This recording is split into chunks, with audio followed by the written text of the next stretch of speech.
profeta Amós fue un hombre de fe que vivió en el siglo VIII antes de Cristo. Y aunque era oriundo de un lugar llamado Tecoa, una ciudad ubicada al sur, aún al sur de Belén, en territorio de Judá, Amós desarrolló su ministerio profético en el reino del norte, en las 10 tribus del norte, cuya capital era Samaria. Amós ministró y ministró en tiempos de crisis.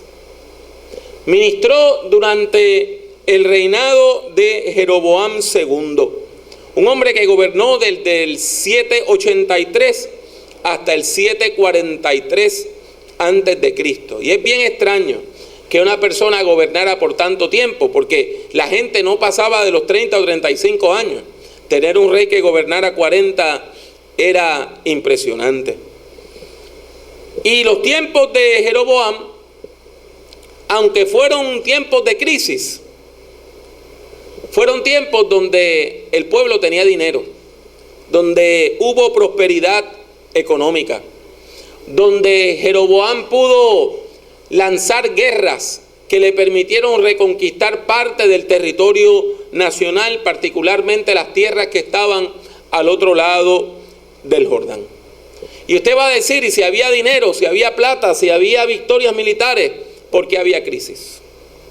La crisis viene porque esa prosperidad y esas riquezas solamente se quedaban en las capas más altas de la sociedad. Solamente alcanzaban a unos poquitos. El pueblo pobre, la masa del pueblo, la mayor parte de la población vivía oprimida en la miseria. La corrupción era rampante, tanto en el gobierno civil como en el sistema judicial. Aún en el ámbito religioso había corrupción. Los servicios religiosos eran espléndidos. Sin embargo, la influencia de los cultos paganos iba creando una religión israelita aguada y escasa, donde la influencia de la teología y de los cultos paganos estaba mermando la fe del pueblo en el Dios de Israel. Y a esto se une que la élite sacerdotal, las grandes familias de los sumos sacerdotes, las personas más poderosas del mundo de la religión, se codeaban con aquellos que se estaban beneficiando de la pobreza del pueblo. Se codeaban con la gente que más dinero tenía. Se codeaban con aquellos que oprimían a la masa pobre. Como es de esperar, Dios llama a Amós a decir la verdad.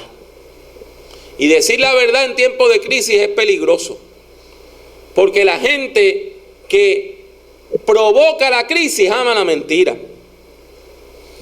Amós lanza una crítica muy aguda en contra de la sociedad israelita, señalando la ausencia de justicia social. Y yo quiero que usted escuche las palabras de Amós. Si usted quiere ir al capítulo 5, versículos 10 al 11, puede leer esa profecía. Dice la palabra del Señor, y se la voy a leer en la Reina Valera contemporánea, que si usted tiene la Reina Valera 60, la puede leer, y esta se la va a hacer un poquito más clarita. Dice: ustedes desprecian al que lucha por la justicia y al que dice la verdad. Ustedes humillan a los pobres y les quitan el pan de la boca al cobrarle altos impuestos. Por eso no podrán disfrutar de las lujosas casas que construyeron, ni tampoco beberán el vino de los hermosos viñedos que plantaron. Y esa crítica se extiende entonces al sistema judicial. Se extiende entonces al sistema judicial. Y sigue diciendo el texto: yo conozco todos sus pecados, conozco sus muchas maldades. Sé que los jueces aceptan dinero para juzgar a favor de los malvados. y en contra de la gente inocente. Por eso el juicio lo ganan los ricos y lo pierden los pobres. Y sigue Amós, ahora criticando al liderazgo religioso. Ya criticó el gobierno civil, ya criticó el sistema judicial. Mire lo que dice del sistema religioso, lo que Dios opina de lo que hacían los religiosos del reino del norte. Yo aborrezco sus fiestas religiosas, no soporto sus cultos de adoración. Ustedes se acercan a mí trayendo toda clase de ofrendas, pero yo no quiero ni mirarlas. Vayan a cantar a otra parte, no quiero oír esa música de arpa.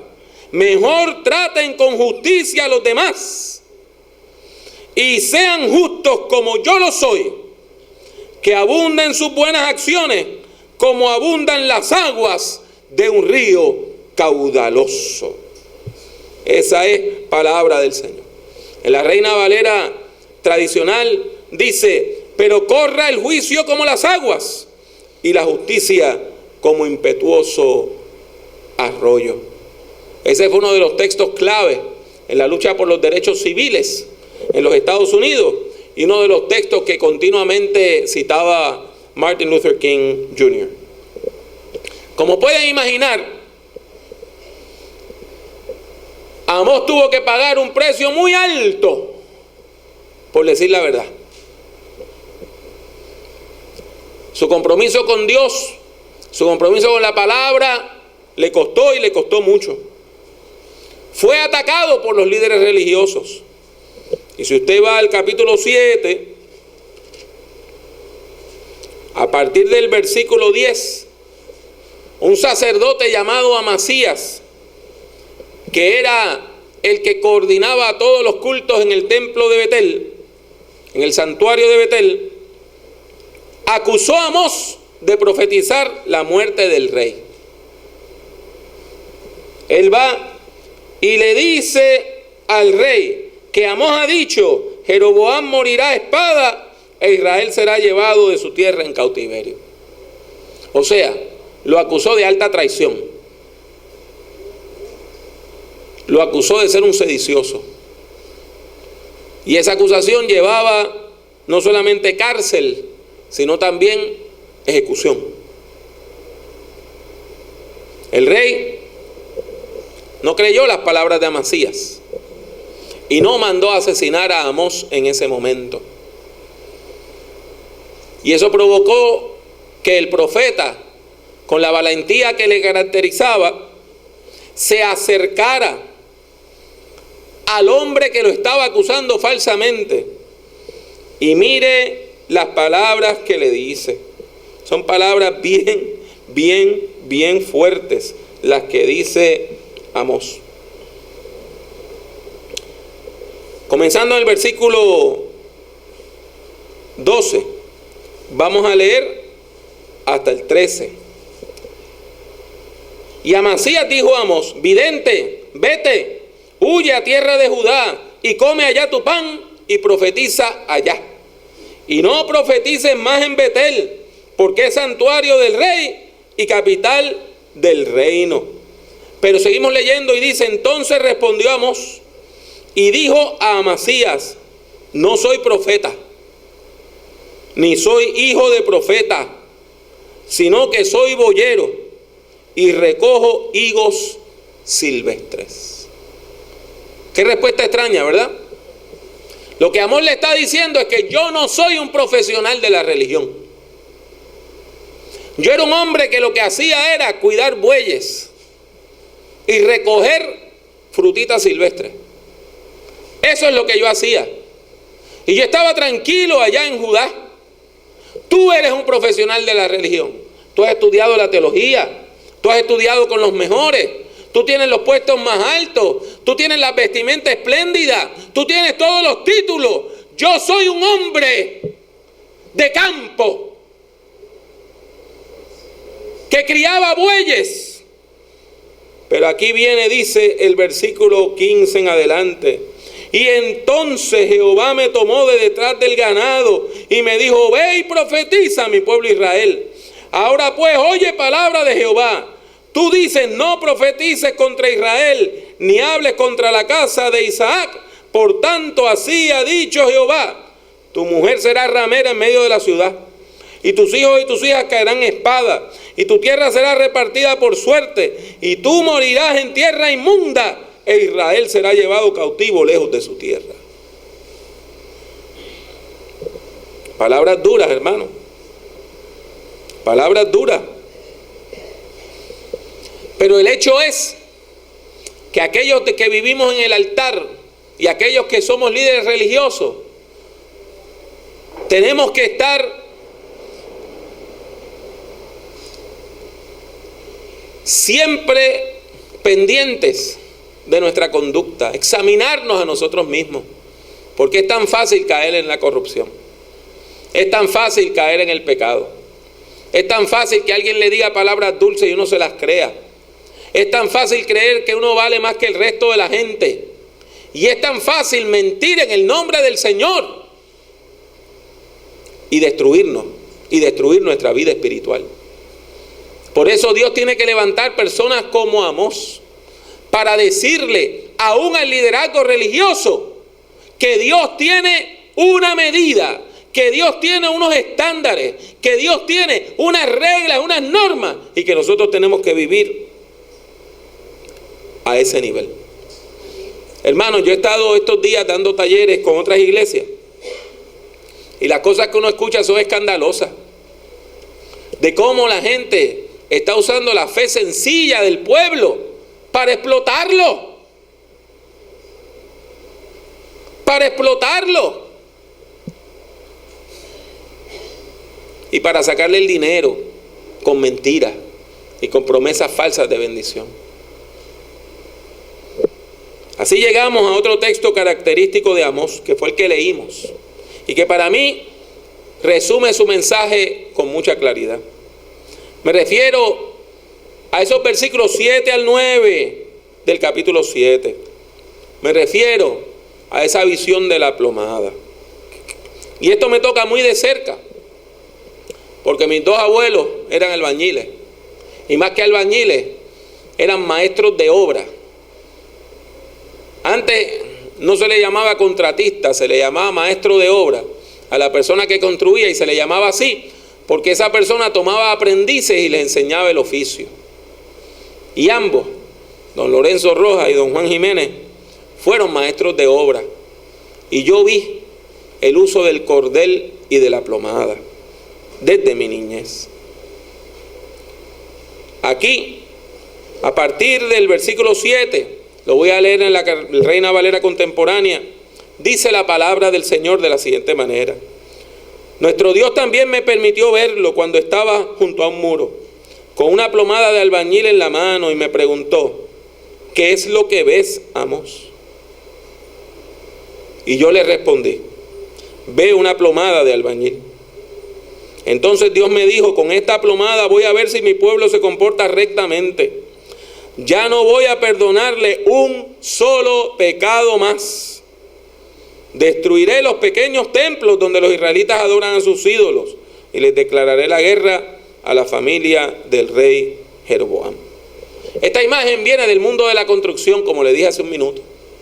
Una plomada es una pequeña pesita de metal, a veces con una punta, y eso se coloca en un cordel, y claro está, la punta hace que el cordel quede derecho, y usted lo puede pegar a una pared, y si la pared está doblada, cuando usted le coloca el cordel y la plomada, se ve con claridad que está mal puesta. Yo recuerdo haber visto a uno de mis abuelos construyendo una casa, y no solamente se utiliza de manera vertical, de arriba para abajo, sino que cuando usted va a hacer el fundamento del edificio, o para decirlo en puertorriqueño, la zapata del edificio, usted marca los puntos y pone cordel entre los puntos para estar seguro que esa pared queda derecha también a nivel horizontal. Qué interesante es que Dios ha decidido medir a su pueblo con cordel y con plomada.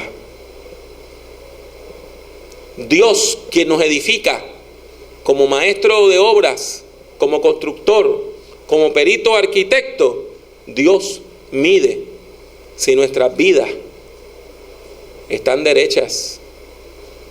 Y cuando coloque su plomada, si nuestras vidas no están derechas, se verá claramente las torceduras.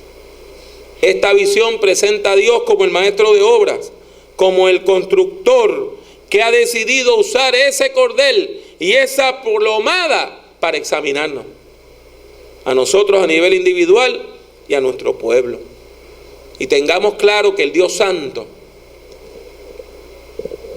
bien puede decir: está bueno ya.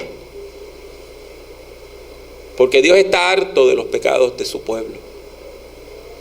Dios está harto de nuestros pecados. Dios no va a seguir tolerando nuestra corrupción. Y sepa usted que si su vida está torcida, usted puede venir a la iglesia, puede pasar al altar, los ancianos pueden orar por usted, usted puede echar un sobre de ofrendas en el plato, y Dios lo único que va a decir es: me aborrecen tus ofrendas, no quiero tus oraciones, lo que quiero es que vivas rectamente. Porque no hay cántico que pueda esconder nuestros dobleces y nuestro pecado delante del Señor. Hoy, en el nombre del Señor, leemos estas palabras con temor y temblor, mis hermanos y hermanas. Son palabras duras que siguen teniendo una gran vigencia, quizá más que nunca en el Puerto Rico del siglo XXI. Dios, no usted ni yo, Dios juzga nuestras entidades gubernamentales con cordel y con plomada. Dios juzga a la judicatura de este país con cordel y con plomada. Dios juzga a la iglesia en Puerto Rico con cordel y con plomada. Y Dios se indigna ante la opresión y el sufrimiento de la masa pobre del pueblo. Y Dios condena a los líderes religiosos que tergiversan la palabra de Dios para sacarle 3 pesetas del bolsillo a la gente. Escuchemos el mensaje de Amós. Yo lo tengo que escuchar. Yo lo tengo que escuchar. Porque yo soy uno de aquellos que son examinados por Dios con cordel y con plomada. Dios demanda rectitud, integridad y santidad de mí, de ustedes y de todo aquel que invoque su nombre. Habiendo escuchado estas palabras, meditemos en ellas y pidámosle al Señor que nos ayude a pasar este examen. Que cuando el Señor ponga el cordel y la plomada, diga: es recto, es recta, está bien edificada, está bien edificado en el nombre del Señor.